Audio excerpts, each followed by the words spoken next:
আরে ওই সবুজ শালা, আমার বাগানে কাজ করে আমার গাছের আম খেয়েছিস, তোর একদিনের হাজিরা কেটে দিলাম। গরিব হয়েছিস তো কি হয়েছে, চুরি করার স্বভাব তো যায় না। জমিদার সাহেব, আমি চুরি করিনি, সারাদিন রোদে পুড়ে কাজ করেছি। আমার পাওনা টাকাটা দিয়ে দিন দয়া করে, আমার মায়ের ওষুধের জন্য টাকাটা খুব দরকার।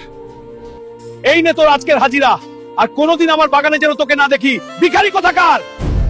ওই ভিখারি, এই টাকা এখন থেকে আমার। তোর মতো হাতিকে ভয় পাওয়ার সময় আমার নেই। তোর মায়ের ওষুধ এখন আজরাইল দেবে রে। আরে পকেট মার, আজকে দিনটা আমার খারাপ যাচ্ছে রে। আজ সবাই আমাকে লুটে নিচ্ছে রে, টাকাও গেল, সম্মানও গেল। কিন্তু দেখে নিস ছিনতাইকারী, তুই আমার মায়ের ওষুধের টাকা চুরি করেছিস, এর প্রতিশোধ আমি নিয়েই ছাড়বো। এখন এত টাকা কোথা থেকে আনবো রে? মায়ের অপারেশন করতে তো প্রায় 5 লক্ষ টাকা লাগবে। হে আল্লাহ, একটা রাস্তা দেখাও আমায়। শোনো শোনো শোনো, শহরের সবচেয়ে বড় আগুনের খনি থেকে নীল হিরে আনতে হবে। যে ওই খনির দানবকে হারিয়ে হিরে আনতে পারবে, সরকার থেকে তাকে 10 কোটি টাকা দেওয়া হবে। কি 10 কোটি টাকা? এখন এই দানবকে তো আমি হারাবই, আর হিরে নিয়ে আসবো রে। মায়ের চিকিৎসাও হবে, আর সবার মুখও বন্ধ হবে। এ আছিস যে আমার ঘুম ভাঙালি, তোকে তো আমি জানতো চিমি খাবো রে। আরে দানব, তোর চোখ যত বড়ই হোক, আমার রাগের সামনে তুই কিছু না। আজ তোকে দিয়ে শুটকি বানাবো রে। দেখা যাক কে কাকে শুটকি বানায়। এই নে, এই নে, এবার ঠেলা সামলা। বন্ধুরা, আমি যা ভেবেছিলাম এই দানবটা তার থেকেও খুব বেশি শক্তিশালী, আমার হার্টবোর্ড ভেঙে দিচ্ছে।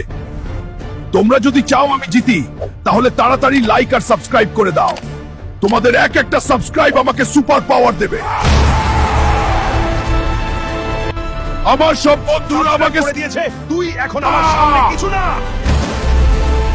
এই নে দানব, তোর ম্যাটার আজ আমি শেষ করে দেব। এখন এই হিরে আমার, তুই ঘুমিয়ে থাক এখানে। খনির দানবকে হারিয়ে হাল্ক জিতে নিয়েছে নীল হিরে। এই নাও হাল্ক, তোমার 10 কোটি টাকা। আরে এই শালা পকেট মার, তোরা আমার 500 টাকা চুরি করেছিলি না? এই দেখ, আজ আমাকে 10 কোটি টাকা আছে। আজকে আর পুলিশকে ডাকার সময় নেই, আগে তোদের সব হাড় ভেঙে দেব, তার পুলিশ। আরে জমিদার, তুই আমাকে আমচোর বলেছিলি না? এই নে তোর পুরো বাগানের দাম। এখন এই বাগান আমার, আর তুই এখানে ছাড়বি। বন্ধুরা, কষ্ট করলে কেষ্ট মেলে। তোমরাও তোমাদের মাকে ভালোবাসলে ভিডিওটা লাইক করে দাও।